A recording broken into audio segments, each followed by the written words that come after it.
Bonjour à tous et bienvenue à cette nouvelle sortie de la revue de presse sur Journal du Cameroun Télévision.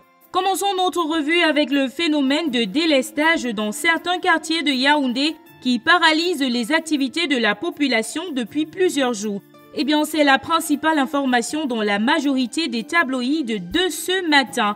Yaoundé, de l'électricité dans l'air, c'est le titre à la une du quotidien Mutation du mardi 13 août 2019. Le quotidien laisse voir un grand encadré en noir et propose plus de détails à ce sujet en page 5. Le quotidien Émergence, quant à lui, titre « Coupure d'électricité, 37 ans dans le noir ». Les détails en page 4 et 5 du quotidien Émergence du mardi 13 août 2019. Le tri-hebdomadaire Le Soir enseigne dans l'une de ses colonnes « Yaoundé dans le noir ». Gaston Elundou et Somba expliquent en page 1 du journal. Et pour terminer avec l'hebdomadaire La Voix du Centre, délestage Yaoundé Voix Noire. Les détails, c'est à retrouver en page 2.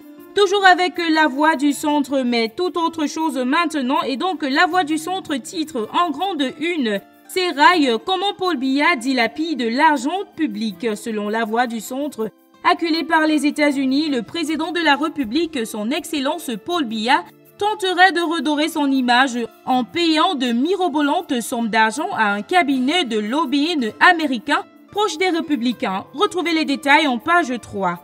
Revenons avec le tri-hebdomadaire Le Soir qui s'intéresse cette fois-ci à cette information judiciaire et dont titre en grande une « Agence de régulation des télécommunications, ces cadres qui suivront Bemengue à Kondengui ». Le journal d'Armand Barga indique qu'à l'origine de cette descente aux enfers, le gros scandale financier perpétré par l'Agence de régulation des télécommunications ayant englouti des centaines de milliards du contribuable camerounais. Le temps de leur arrestation, selon Le Soir, pourrait être donné dans les prochains jours après la mise sous mandat de dépôt de l'ancien directeur général de l'Agence de régulation des télécommunications la semaine dernière. Terminons cette revue de presse avec l'Indépendant qui revient sur cette information concernant les chantiers de la canne à Garoua. Aveu d'échec et d'incompétence, Ben Modo et les crimes de la task force.